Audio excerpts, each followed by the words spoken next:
Hello everyone, and welcome back to Creepy Nights.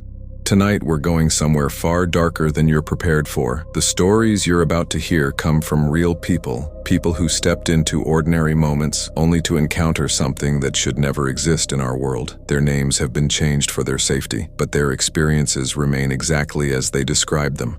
Raw, unfiltered, and deeply disturbing. Some events were documented, some were whispered, and some were found scribbled in journals no one was meant to read. Before we begin, I have one warning for you. Put on your headphones. There are sounds, breaths, and silences woven into these stories that hit differently when they're close to your ears, in the empty space behind you.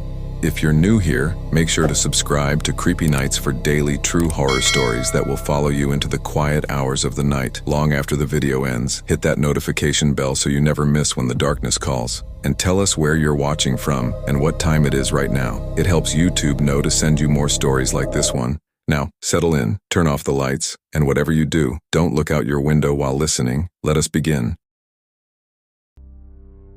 I need to tell you about something that happened 3 years ago. Something that still makes me check my rearview mirror obsessively whenever I'm on the road at night. I've never told anyone the full story, not even my best friend Jake, who was with me that night. Some things sound too crazy when you say them out loud. But maybe writing this down will help me sleep again. It was late October 2021, and Jake and I had just finished our last semester finals at UC Boulder. We were driving back to California for Thanksgiving break, taking turns behind the wheel. The plan was simple: straight shot down I-70, grab some sleep at a motel in Utah, then finish the drive the next day. Nothing fancy. Just two college kids trying to get home. We left around 8 p.m., later than we should have, but Jake had to finish his lab report. By midnight, we were somewhere in western Colorado, miles from anything resembling civilization. The kind of stretch where you don't see another car for 30 minutes at a time, where your high beams just swallow the darkness and give nothing back. Jake was asleep in the passenger seat, mouth open, drooling a little on his jacket. I had the music low, some indie playlist, trying to keep myself alert. The road was hypnotic, endless white lines disappearing under the hood, surrounded by absolute blackness on both sides. That's when I saw the detour sign. It was one of those orange construction signs with reflective arrows, angled to the right. Road closed, detour, it said in bold letters. I frowned.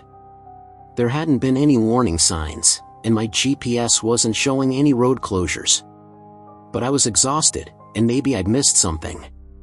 I took the exit. The road immediately felt different. Narrower. The asphalt was rougher, and there were no lane markings. My headlights caught the edges of pine trees pressing in on both sides, branches reaching over the road like skeletal fingers. The GPS on my phone showed nothing but gray, no roads, no terrain, just that pulsing blue dot that was supposed to be us, floating in digital void. That's weird, I muttered. I drove for about 10 minutes, expecting to see another sign pointing me back to the highway. Nothing. Just more trees, more darkness. The road started to wind, climbing slightly. My unease was growing. This didn't feel like a detour.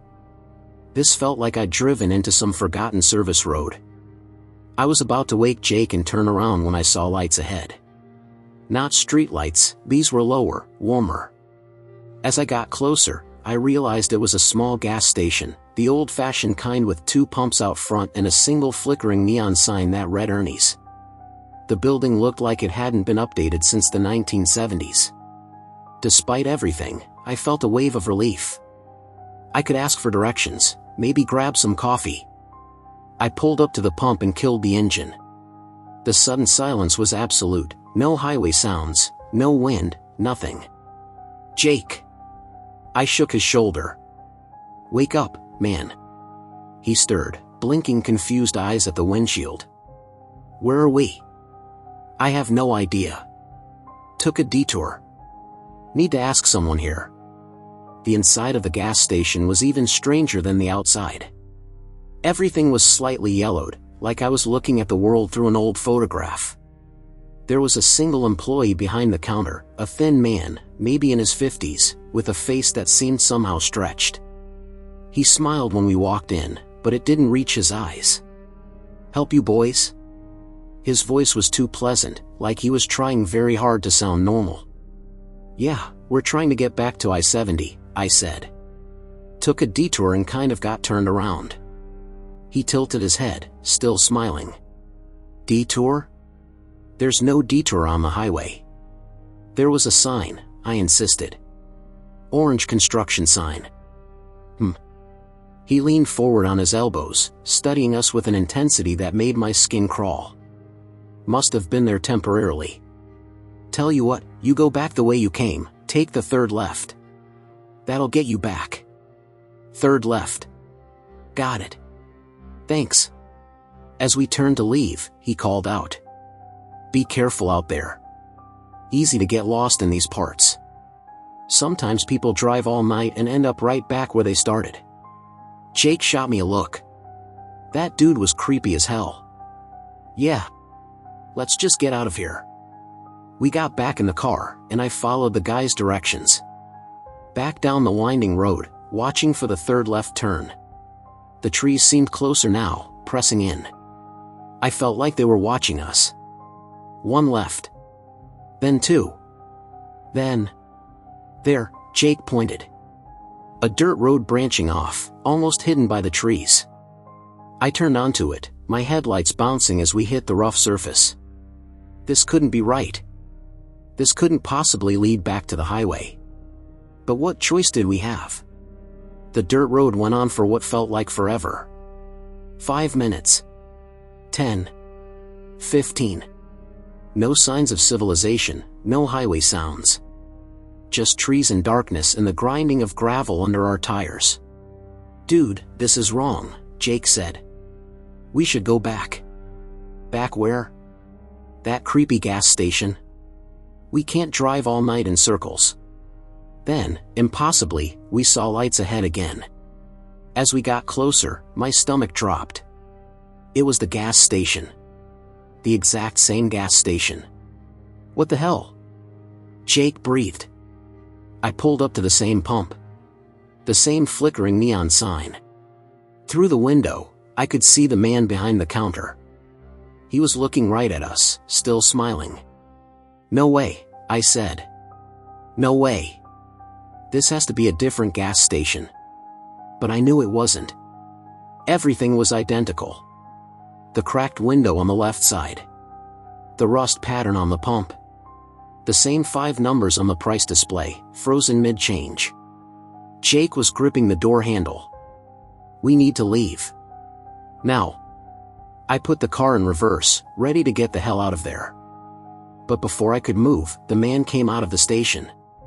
He walked slowly toward us, hands in his pockets, that awful smile still plastered on his face. "Back again?" he called. "Did you get lost?" I didn't answer. I just threw the car into drive and punched the accelerator. Gravel sprayed as we fishtailed back onto the road, my heart hammering. "Go, go, go!" Jake yelled. I drove as fast as I dared on that narrow road, back the way we'd come. But I already knew what would happen. We'd end up back at that station. We were trapped in some kind of loop, and there was no... Wait. Something caught my eye in the trees. A reflection, maybe. I slowed down. "What are you doing?" Jake demanded. "Look." I pointed. Through a gap in the trees, barely visible, was another vehicle. A rusted pickup truck, half hidden by undergrowth. And next to it, my blood went cold, what looked like a pile of clothes. Or maybe not clothes. "Is that?" Jake's voice was barely a whisper. I didn't wait to find out. I hit the gas again, and this time I wasn't thinking about directions or roads or loops. I just drove. The road forked ahead, not the way we'd come, but another path. Without thinking, I took it. The trees thinned. The road widened. And then, blessed, beautiful sight, I saw highway lights ahead. We burst back onto I-70 like we were being chased by demons. Behind us, there was only darkness where the detour road should have been. Neither of us spoke for the next hour. We drove straight through to Utah, too wired to sleep, checking the mirrors obsessively. When dawn finally came, I pulled into a diner and we sat there shaking, drinking terrible coffee, trying to make sense of it. That's when Jake pulled out his phone. "I took a picture," he said quietly. "While you were driving. Of the gas station." He showed me his screen. The photo was mostly dark, but you could make out the neon sign and the front of the building. And there, in the window, barely visible, the man. But in the photo, he wasn't smiling anymore. He was staring directly at the camera with an expression of pure rage. Jake's hand was trembling as he deleted the photo. "Let's never talk about this again." And we didn't. Not then, not since. Jake transferred to a school on the East Coast the next semester. Said it was for better opportunities, but I knew the real reason. He wanted to be as far from that road as possible. I've researched it since. Tried to find that gas station, that detour. Nothing. No record of any construction in that area. No Ernie's anywhere in western Colorado. I've driven that stretch of I-70 a dozen times since then, always in daylight, always looking for that orange detour sign. I've never found it. But here's the thing that still keeps me up at night, the thing I've never told anyone. Last month, I was scrolling through a true crime forum, and I came across a thread about missing persons in Colorado. And there it was, a case from 1987. 2 college students, driving home for Thanksgiving. Last seen at a gas station in western Colorado. Never found. The gas station in the police photo? It was called Ernie's. And the owner, the man in the mugshot they included, arrested on suspicion before being released, was the same man. The same stretched face, the same wrong smile. 35 years later, and he hadn't aged a day.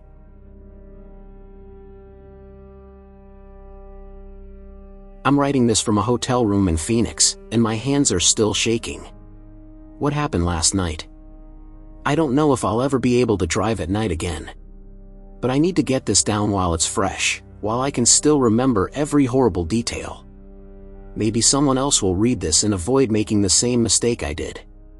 My name is Marcus, and I'm a long-haul trucker. Been doing it for 8 years now, driving routes all across the Southwest. I've seen a lot of weird stuff on the road. You do this job long enough, you collect stories. Strange hitchhikers, UFO sightings, animals that shouldn't exist. But I always figured there was a logical explanation for everything. I was the skeptical type. The rational one. Not anymore. This started 2 nights ago.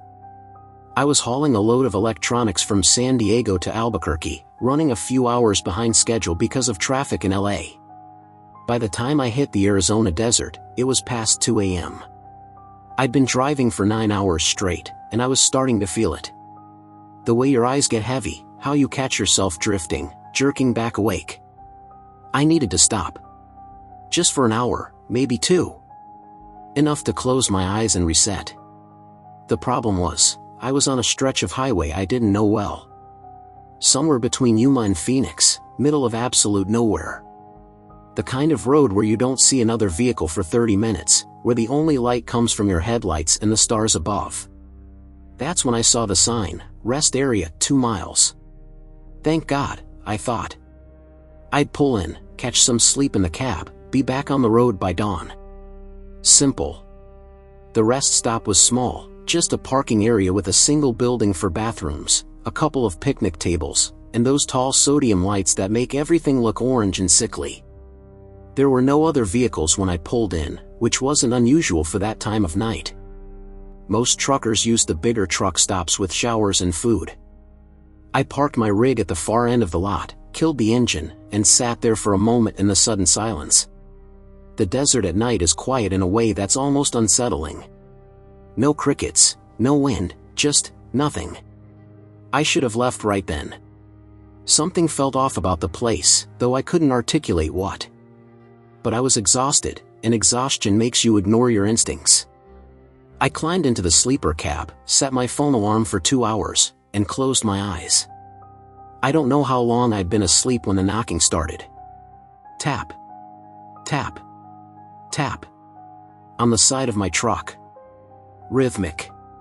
Deliberate. I jolted awake, disoriented. The clock on my phone said 3:47 a.m. I'd only been asleep for about 30 minutes. Tap. Tap. Tap. Yeah, I'm up, I called out groggily, assuming it was a cop or a security guard. Sometimes they wake you up to check your logbook or make sure you're not in distress. I climbed out of the sleeper and opened the driver's door, expecting to see a uniform. But there was nobody there. The parking lot was completely empty, still just my truck under those orange lights. Hello? I called out. Nothing. Just that oppressive desert silence. I was about to chalk it up to a dream when I noticed something.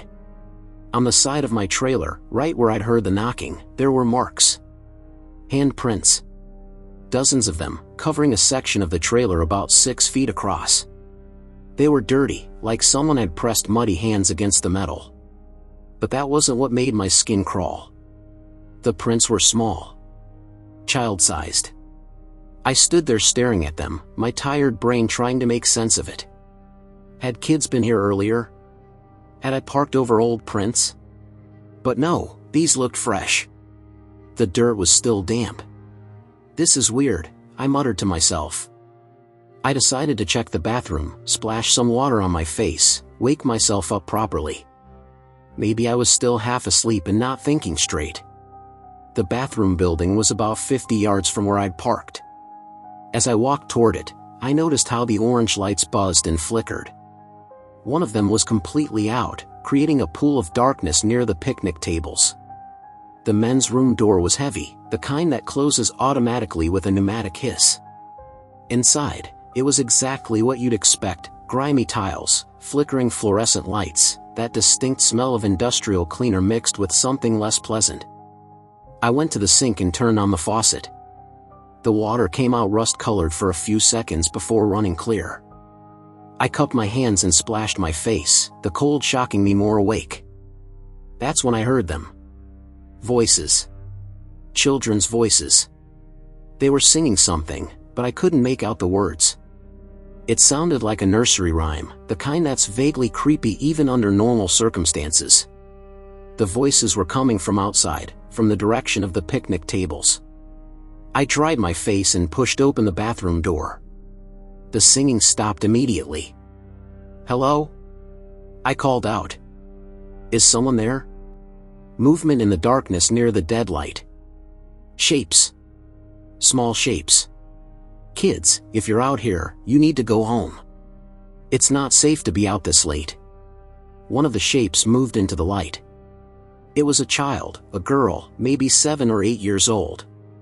She was wearing an old-fashioned dress, the kind you'd see in photographs from the 1950s.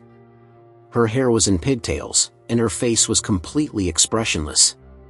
Hi there, I said, trying to sound friendly despite the unease crawling up my spine. Where are your parents? She didn't answer. Just stared at me with these flat, empty eyes.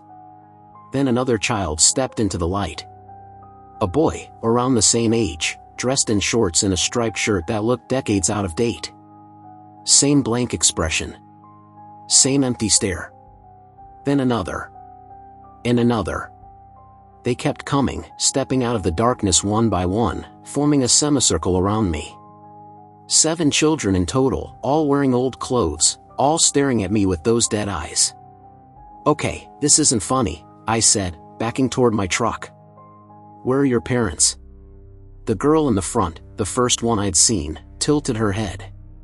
Will you play with us? Her voice was wrong. Too flat, too emotionless, like she was reading from a script she didn't understand. I can't. I need to get back on the road. Please, another child said. A boy with a bowl cut. Nobody ever wants to play anymore. I was at my truck now, hand on the door handle. Every instinct was screaming at me to get inside, to leave, to drive as far away from this place as possible.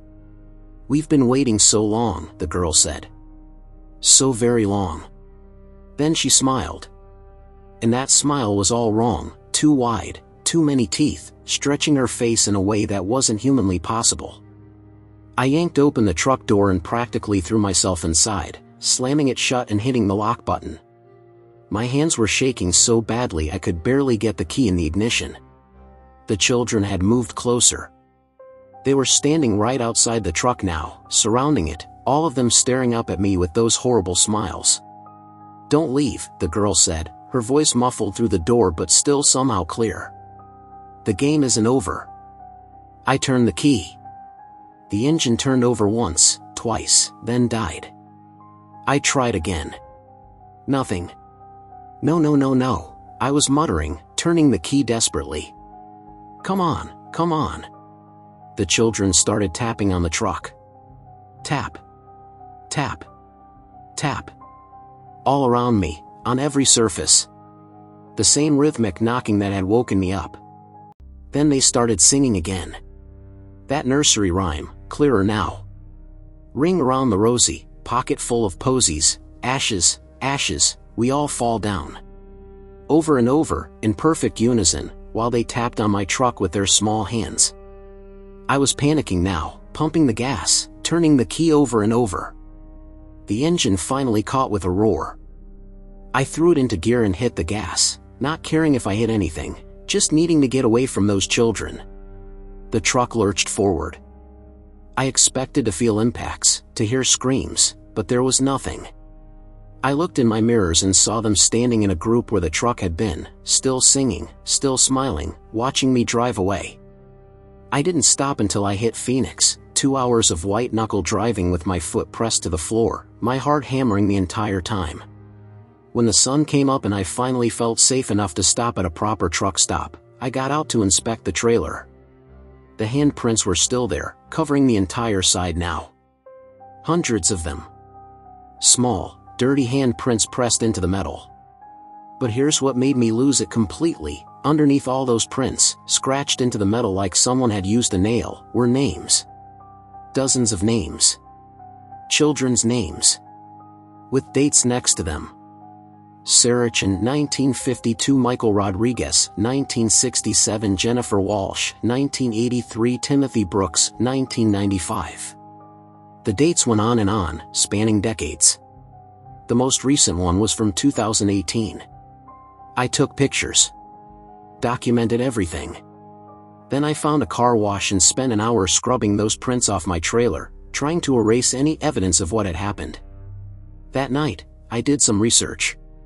Searched for that rest stop, tried to find information about it. What I found made me wish I hadn't looked. That rest stop was built in 1949.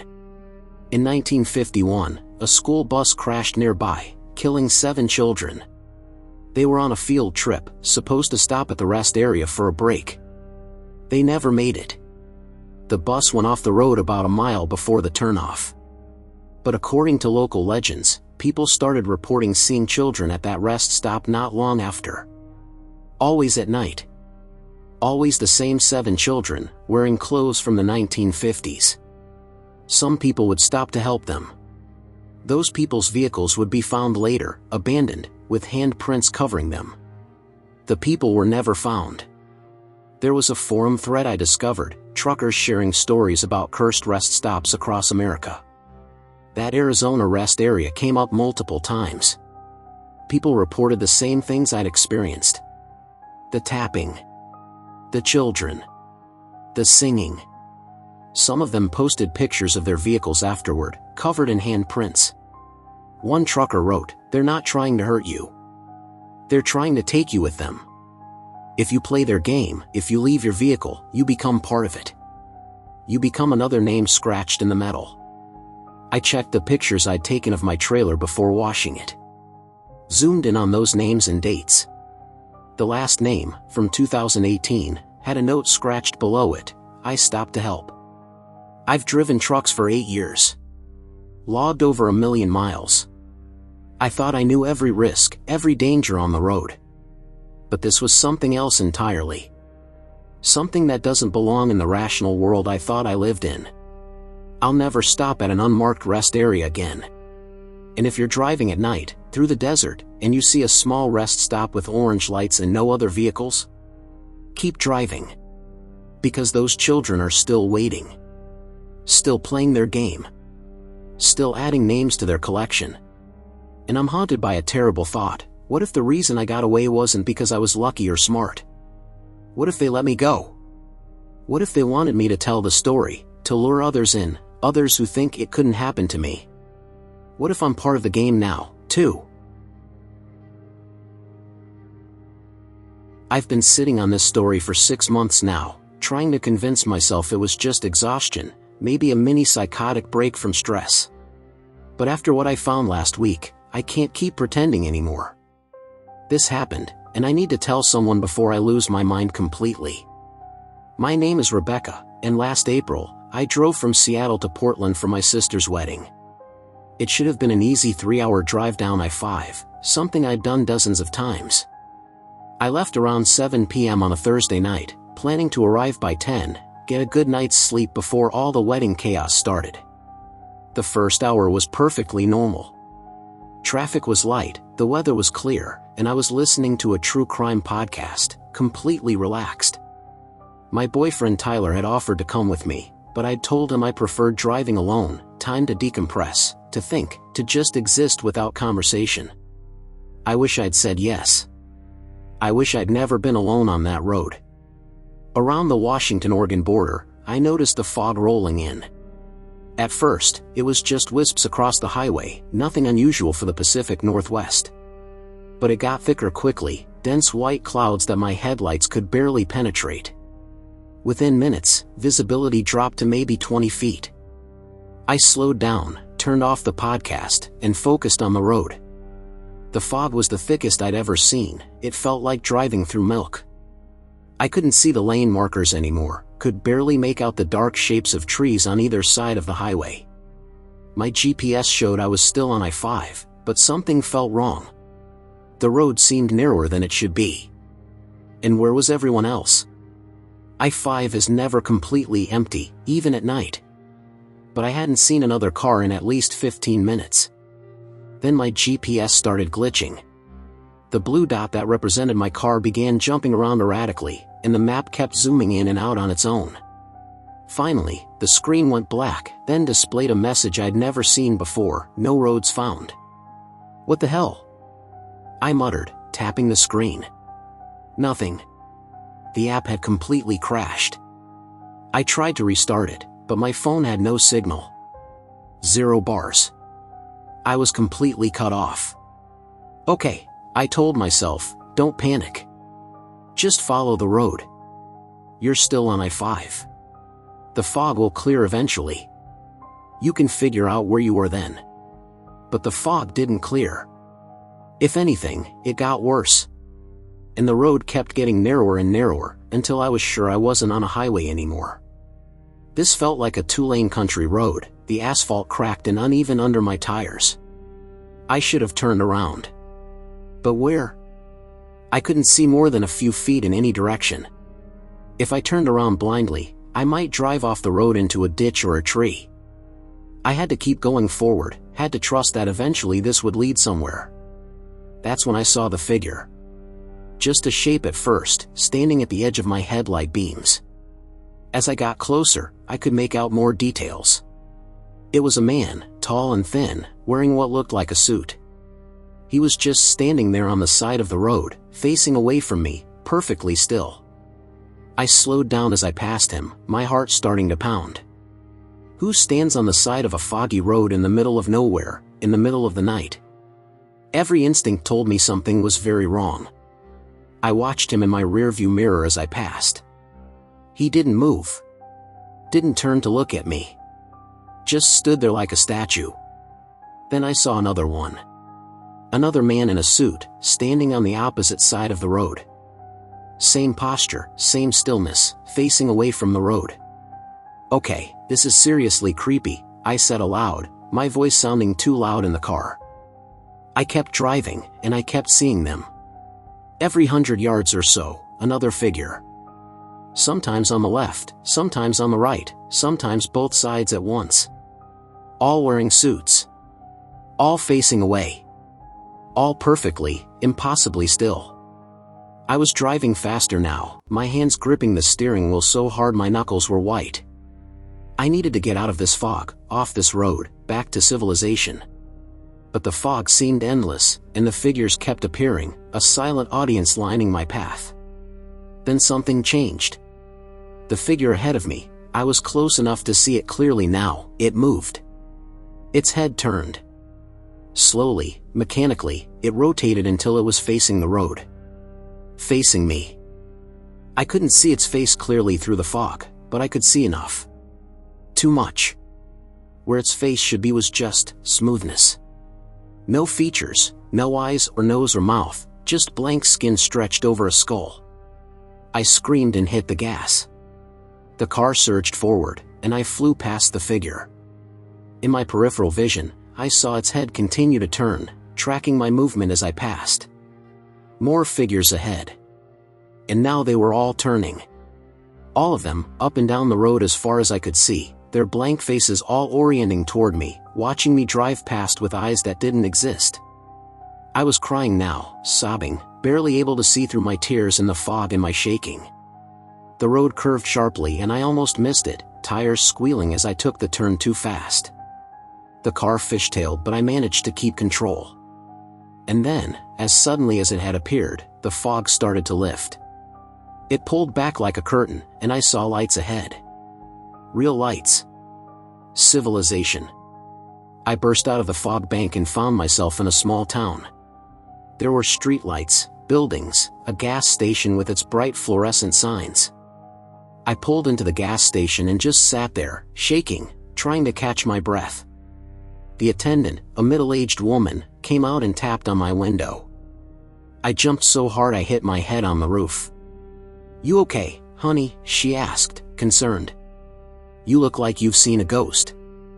I rolled down the window. "Where am I? What town is this?" She gave me a strange look. "Ridgefield. You don't know where you are?" Ridgefield. I knew that name. It was a small town off I-5, about 30 miles south of where I'd entered the fog. But I'd been driving for at least an hour, maybe more. I should have been in Portland by now. "How did you get so turned around?" the woman asked.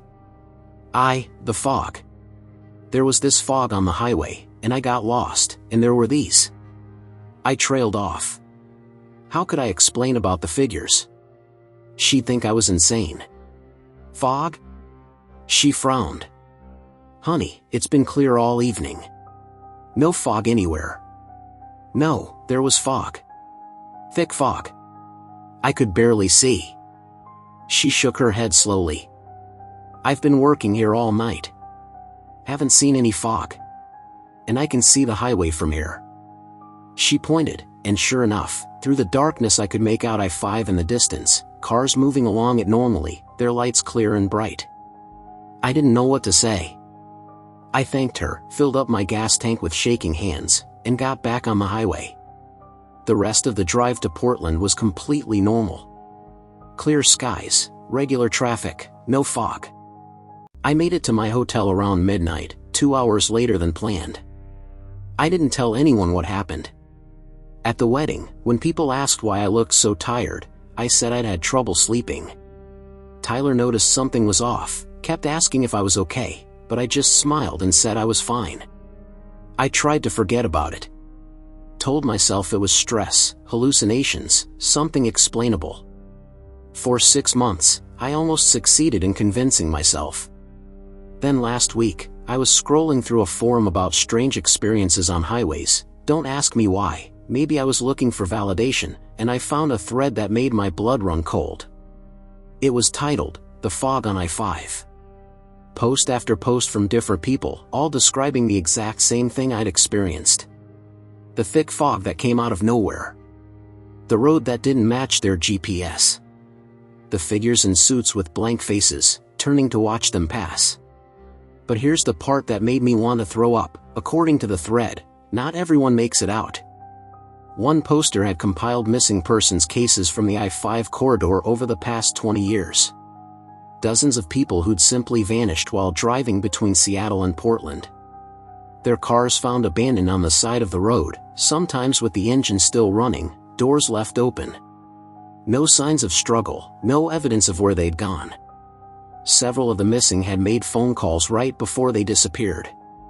One woman called her husband and said she was stuck in fog, that her GPS wasn't working. He told her to pull over and wait, he'd come find her. By the time he got there 30 minutes later, her car was on the shoulder with the door open, purse and phone still inside. She was gone. A man texted his brother, "Something wrong with the road, figures everywhere, getting out to check." Never heard from again. Another post in the thread was from someone who claimed to have researched the phenomenon. They said the fog was some kind of trap, a thin place where reality breaks down. The figures were collectors of some kind, and if you stopped your car or got out, you'd be taken. Taken where? The poster didn't know. Somewhere else. Somewhere worse. But they noted a pattern. Everyone who escaped had one thing in common. They kept driving. No matter how scared they were, no matter what they saw, they didn't stop. They didn't get out of their cars. They just kept moving forward until they broke free. I kept driving. That's the only reason I'm here to tell this story. But I keep thinking about those missing people. The ones who stopped, who got out, who made the wrong choice in that moment of terror. Where are they now? Are they still in that fog, wandering lost through that impossible place? Or are they with the figures, turned into something else, something wrong? And here's what really haunts me. In that thread, people were comparing notes about when and where they'd encountered the fog. They found a pattern. It appears roughly every 6 months, always on I-5 between Seattle and Portland, always at night, always to solo drivers. My encounter was in April. It's October now. Which means it's happening again. Right now. Someone is driving alone on I-5, and the fog is rolling in, and they're about to see the figures for the first time. They're about to face the same choice I did. And I can't warn them. If I told people about this, they'd think I was crazy. Hell, I still think I might be crazy, except for all those other stories, all those missing people, all that evidence that I'm not the only one. So I'm posting this here, hoping maybe someone will read it. If you're driving I-5 between Seattle and Portland, especially at night, especially alone, and you see fog rolling in, thick, impossible fog, listen to me. Do not stop. Do not get out of your car. Do not investigate anything. Just keep driving. Eyes forward. Hands on the wheel. Drive until you break through, no matter what you see, no matter how scared you are. Because the figures are patient. They've been waiting a long time. And they'll wait as long as it takes for someone to make a mistake. I got lucky. I was terrified enough to keep moving. But luck runs out eventually. And every time I have to drive that stretch of highway, I feel it watching for me. The fog. The figures. Whatever controls them. Like it remembers me. Like it's waiting for me to make the same drive again, to give it another chance. I haven't driven I-5 alone since April. I don't think I ever will again. But sometimes, late at night, I wake up and I swear I can smell it, that thick, wet scent of fog where there shouldn't be any fog. And I wonder if distance matters at all. If maybe once you've entered that place, you never really leave. If maybe it can reach out and find you, wherever you are. The fog is patient. And it never forgets. This happened during spring break of 2019, and I'm only sharing it now because I finally have proof that I'm not crazy. Well, sort of. You'll understand what I mean by the end. My best friend Melissa and I decided to drive from Austin to New Orleans for spring break. We'd been planning it for months, beignet, jazz music, ghost tours, the whole touristy thing. Neither of us had been before, and we figured a road trip would be more fun than flying. God, we were so naive.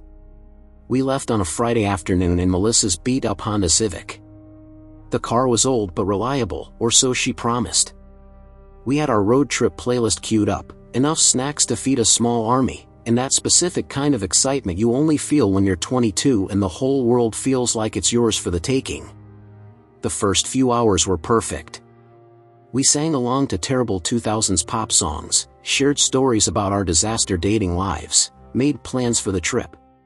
By the time the sun started setting, we were somewhere in eastern Texas, still about 3 hours from the Louisiana border. "We should stop for dinner soon," Melissa said, stretching in the driver's seat. "I'm starving." "There's a town coming up in about 20 miles according to the GPS," I replied, checking my phone. "We can grab something there." But when we got to where the town should have been, there was nothing. Just a shuttered gas station and a few abandoned buildings that looked like they'd been empty for decades. The GPS insisted we were in the right place, but clearly, the town had died long ago. "Plan B?" Melissa asked. "Keep driving, I guess. Next town is probably another 30 minutes. She nodded and we continued. The sun had fully set now, and the highway was mostly empty. Occasionally a semi would roar past us going the opposite direction, but otherwise, it felt like we were the only people left in the world. That's when we saw her. She was standing on the shoulder of the road, lit up in our headlights. A girl, probably our age, wearing jeans and a light jacket. Her thumb was out, hitchhiking. As we got closer, I could see her face more clearly. She looked exhausted, maybe a little scared. "Should we?" Melissa started. "No," I said immediately. "Absolutely not. You don't pick up hitchhikers. That's like rule 1 of road trips." "But Sarah, she's a girl. Our age. What if she's in trouble? What if she's a serial killer?" "Serial killers don't hitchhike anymore. That's so 1970s. I laughed to spite myself. But as we passed her, I looked back and saw her face in the red glow of our taillights. She looked so desperate, so alone. And I felt a pang of guilt.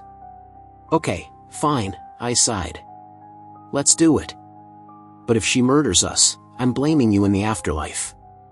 Melissa pulled over about 50 yards ahead, and we watched in the mirrors as the girl jogged up to the car.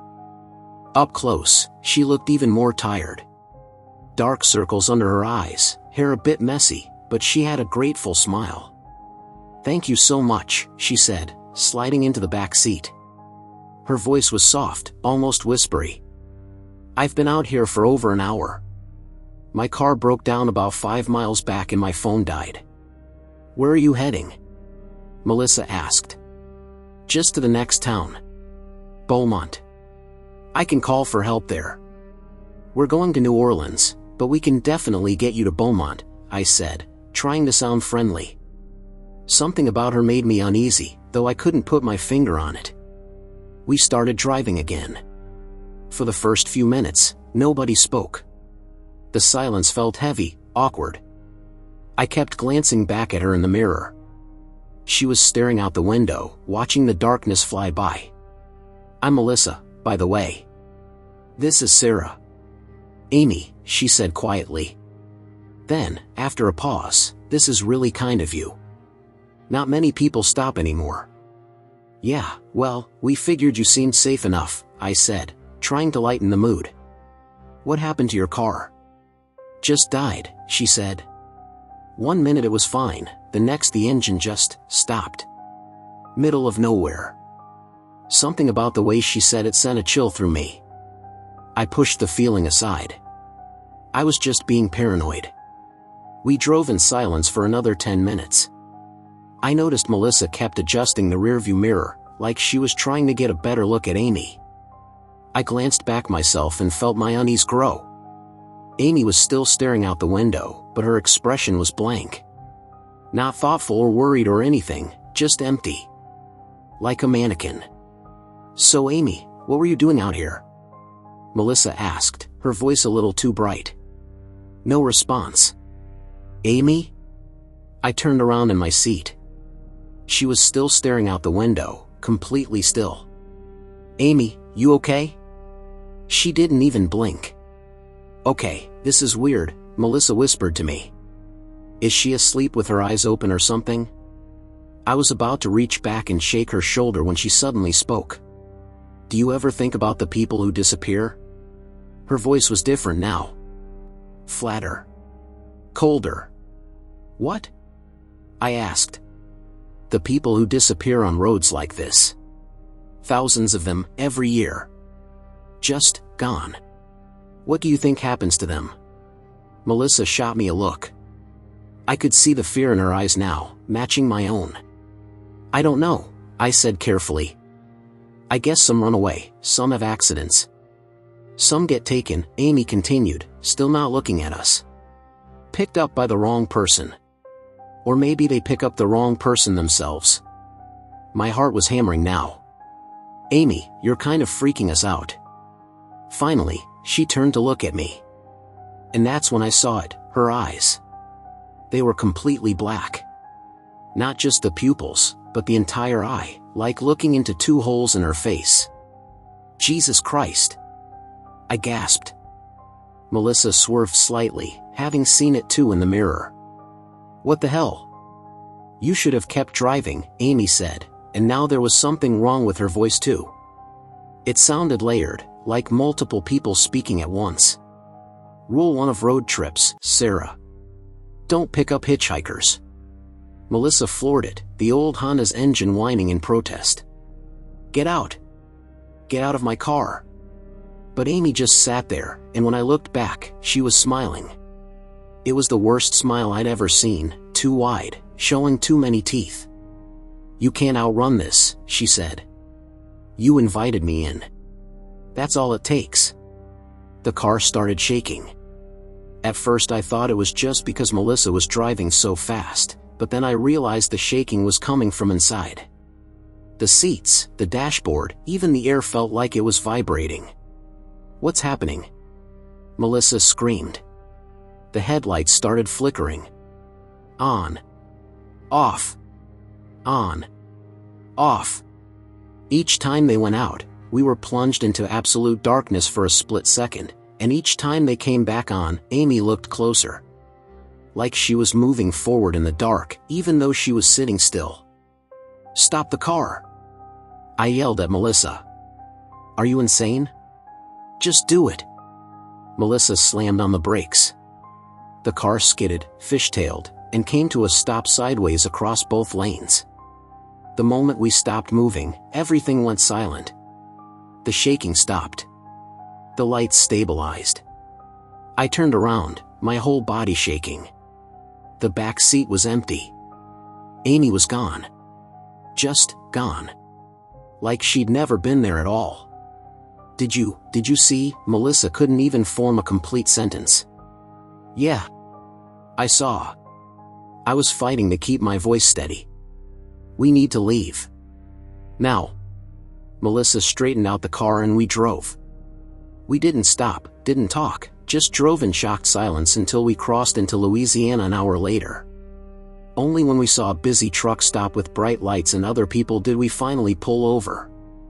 We sat in that parking lot for a long time, trying to process what had happened.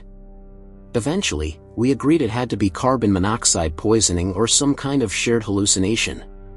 Anything but the alternative. But here's where it gets worse. 2 weeks after we got back, Melissa called me, her voice shaking. Sarah, you need to see this. I'm sending you a link. It was a news article about a missing person case from 2015.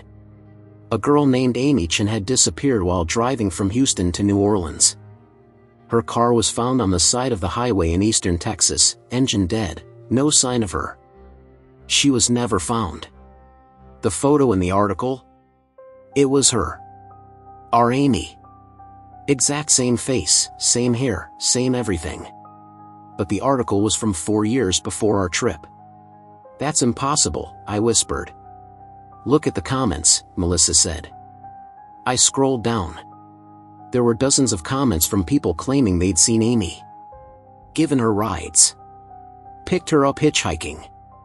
All of them on that same stretch of highway. All of them reporting the same thing, how she'd suddenly vanished from their back seat. The last comment was from 3 days ago. Picked up a hitchhiker last night between Austin and Beaumont. Girl named Amy. Weird things started happening. When I stopped the car to confront her, she was gone. Found this article and nearly had a heart attack. Whatever that thing is, it's not Amy Chen. It's something wearing her face. Don't stop if you see her. Please. I showed Melissa the comment when we met for coffee the next day. We both just stared at my phone, not knowing what to say. Do we tell someone? She finally asked. Tell them what? That we picked up a ghost? That there's something evil pretending to be a missing girl and hitchhiking on Texas highways? We never reported it. What could we say? But last week, I was scrolling through Reddit and found a post on r/missing persons. Someone had started a thread tracking sightings of Amy Chen. There were over 100 reports now, going back years. All the same story. Always hitchhiking. Always between Austin and Beaumont. Always disappearing. And here's the part that made my blood run cold. The original poster included a detail I'd never seen in any article. They said that according to Amy's family, right before she disappeared, she'd called her mom crying. Said she'd picked up a hitchhiker who wouldn't leave her car. Someone who scared her so badly she was planning to drive straight to the police. They never found out who Amy picked up that night. But I think I know. I think whatever got into Amy's car 4 years ago is still out there. Still wearing her face. Still getting into cars with people dumb enough to stop. We didn't pick up a ghost that night. We picked up the thing that took her. I'm writing this in a McDonald's parking lot somewhere in Nebraska, and I haven't slept in 36 hours. I can't sleep. Every time I close my eyes, I hear it again. That voice on the radio. My voice. Telling me things I shouldn't know. Let me start from the beginning. My name is David, and 3 days ago, I started driving from Boston to Denver for a new job. Big career move, fresh start, all that optimistic stuff people say when they're trying to convince themselves they're making the right decision. I sold most of my furniture, packed what I could fit in my Honda Accord, and hit the road. The first 2 days were uneventful. Long, boring stretches of highway, terrible rest stop food, cheap motels. Standard road trip stuff. I'd been listening to podcasts mostly, but by day 3, I was sick of hearing people talk. I wanted music. I was somewhere in western Iowa when I started scanning through the FM radio stations. Nothing but static, country music, conservative talk radio, more static. That's the problem with driving through rural America, the radio options are terrible. Then I found it. 89.1 FM. The signal was crystal clear, which was weird given how far I was from any major city. But what really caught my attention was what was playing, my favorite song from college, something obscure by an indie band that never got famous. The odds of a random station playing that exact song felt astronomical. Huh, I said to myself. Lucky. The song ended, and instead of a DJ or commercials, another song started. Another one of my favorites. Then another. It was like someone had grabbed my Spotify playlist and put it on the radio. I was enjoying it, honestly. It felt like the universe was throwing me a bone after 3 days of monotonous driving. I turned it up and settled in for the long haul across Iowa. Then the voice started. It came on between songs, where you'd normally expect station identification or ads. But it wasn't a typical announcer voice. It was mine. My exact voice, my cadence, my speech patterns. Hey David, my voice said from the radio. How's the drive going? I nearly swerved off the road. My hands gripped the steering wheel, knuckles white. Beautiful day for driving, isn't it? My voice continued, casual and friendly. Not too hot, not too cold. Perfect conditions. I jabbed at the radio controls, trying to change the station.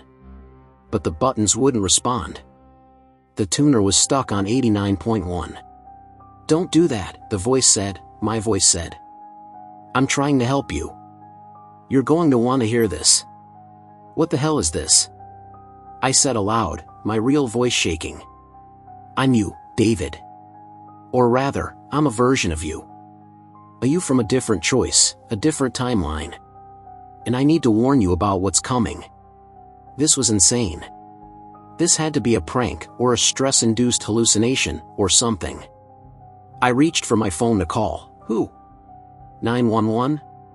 What would I even say? You're not hallucinating, the voice said, as if reading my thoughts. And this isn't a prank.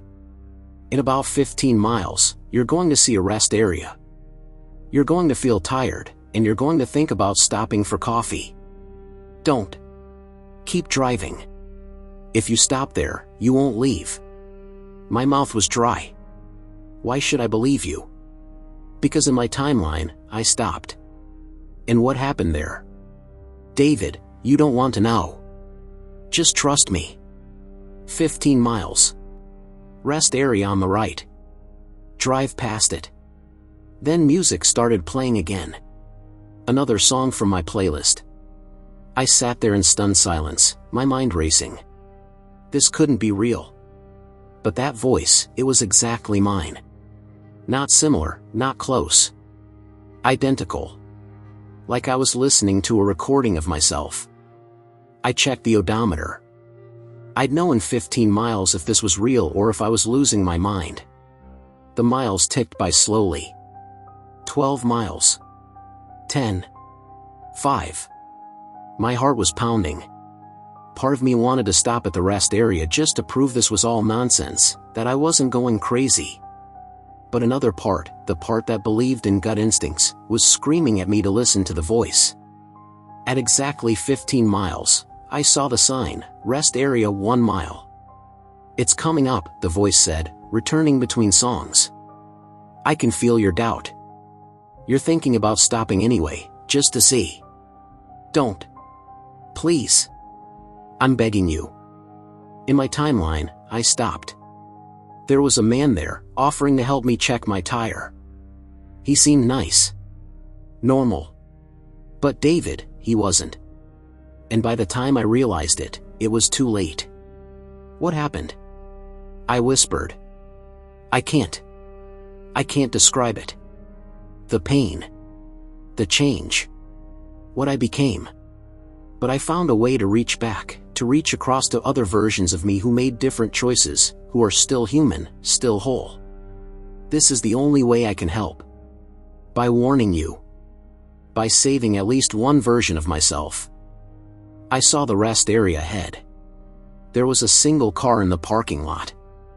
A man standing next to it, waving at me, gesturing like he needed help. Everything in me wanted to stop. I'm a good person. I help people.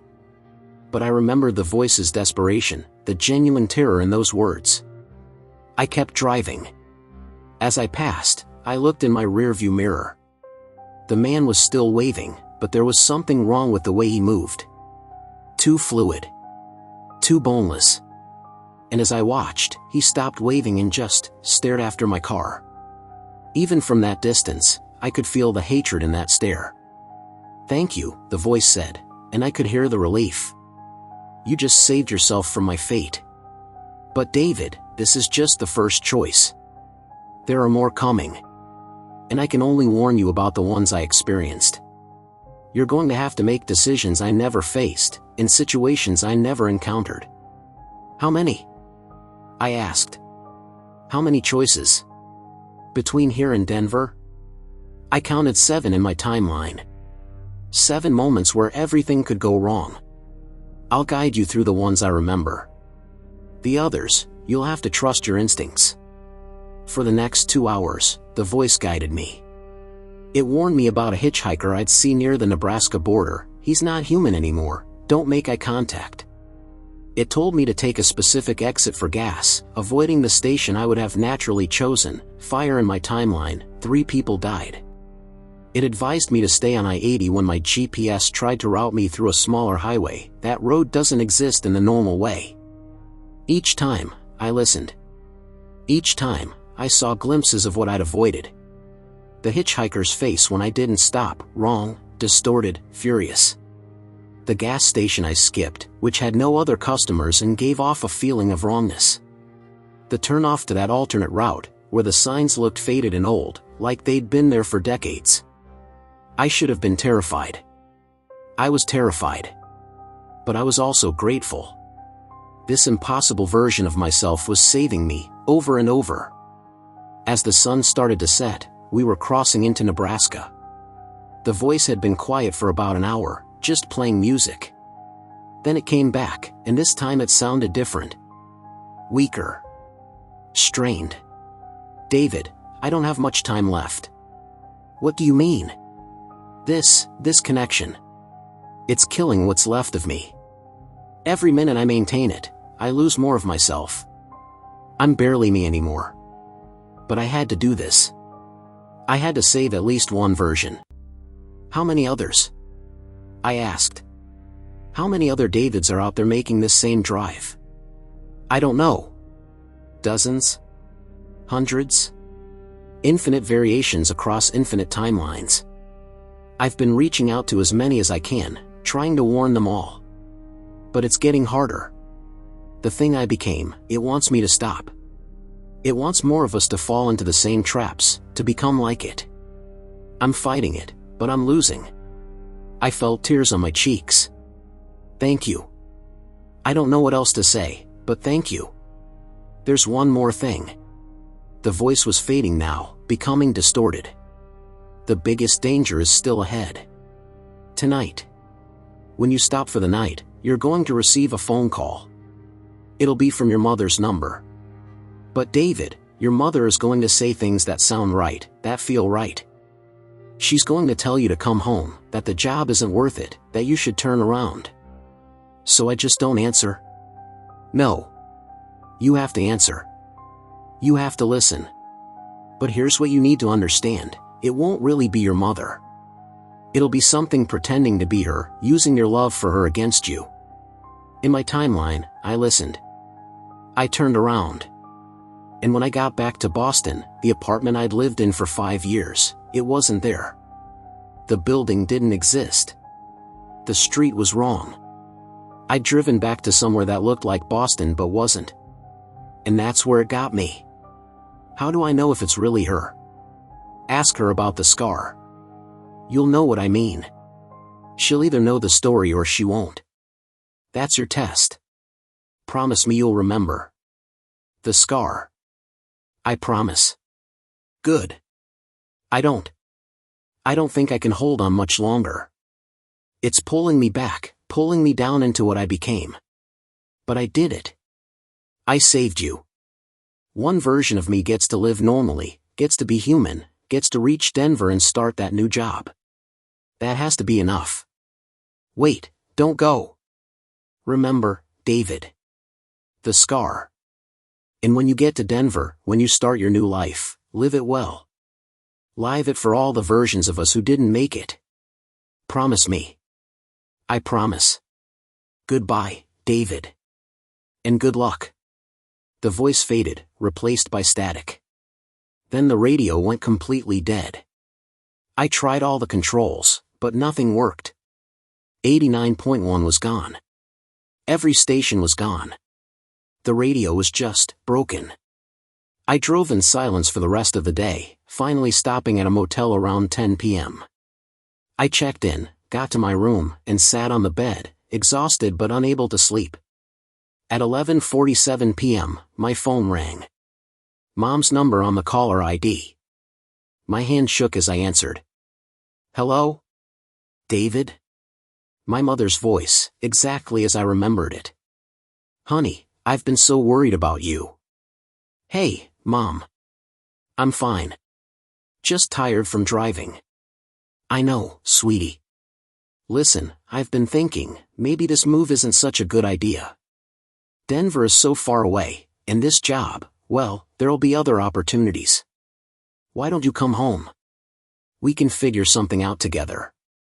Everything in me wanted to agree. Her voice was so comforting, so familiar. But I remembered the warning. Mom, I said carefully. Do you remember that time I fell off my bike when I was 8? The scar on my knee? There was a pause. Too long of a pause. Of course I remember, honey. You were riding in the driveway and you hit that rock. Wrong. I never fell off a bike. I don't have a scar on my knee. The scar the voice meant, the real memory, was on my forehead, from when I ran into a glass door at age 6. My mother would know that instantly. "That's not right," I said quietly. The voice on the phone changed. Not dramatically, but subtly. The warmth drained out of it, replaced by something flat and cold. "Come home, David." "No. Come home. Turn around. Drive back. It's where you belong." I said no. You can't escape. There are infinite roads, infinite choices. We're on all of them. Eventually, you'll make the wrong choice. Eventually, you'll become like us. Like him. Like the version of you that tried to warn you. He belongs to us now. And soon, you will too. I hung up. My hands were shaking so badly I dropped the phone. It rang again immediately. Mom's number. I turned it off. I sat there in that motel room all night, lights on, not sleeping. Every creak, every sound from the hallway made me jump. But nothing came for me. The night passed, slow and terrible, but it passed. Morning came. I got back in my car. The radio was still dead, no matter what I tried. I drove the rest of the way to Denver in silence, constantly checking my mirrors, waiting for something to go wrong. But I made it. I'm here now. Started the new job yesterday. Everything is normal. The apartment is real. The city is real. I'm real. But I can't stop thinking about what that voice said. About the other Davids, the other versions of me scattered across infinite timelines, making infinite choices.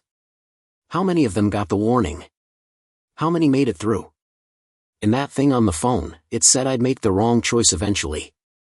That there are infinite roads, infinite chances for me to stumble, to become like the others. I don't know if it's right. I don't know if I'll ever really be safe. But I do know one thing, I'm going to live well. I'm going to make the most of this second chance, this life I almost lost. For the version of me that sacrificed itself to save me. For all the versions that didn't make it. And if you're reading this, if you're about to make a long drive across the country, listen to your instincts. If something feels wrong, it probably is. If a voice warns you, even an impossible voice, maybe listen to it. Because out there on those long, empty highways, in the spaces between destinations, strange things happen. Choices become life and death. And sometimes, the only thing standing between you and something terrible is a version of yourself who learned the hard way. I made it to Denver. But the voice was right about one thing, there are infinite roads. And I'm terrified of what might be waiting on the ones I haven't traveled yet.